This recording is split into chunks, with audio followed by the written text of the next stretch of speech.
Кездесу туралы айтатын болсам, енді сіздердің колледждеріңіз беделді ірі колледждердің бірі, материалдық техникалық базасы да кең екен.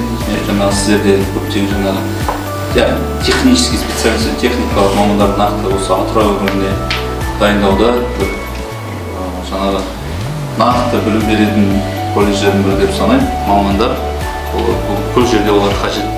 IT мамандары болсын, өйткені мысалы бірінші мамандық технический, екінші мамандық гуманитарный алуға мүмкіндіктеріңіз толық бар. Сондықтан да бүгінгі кездесумен қатысып отырғаныма қуаныштымын.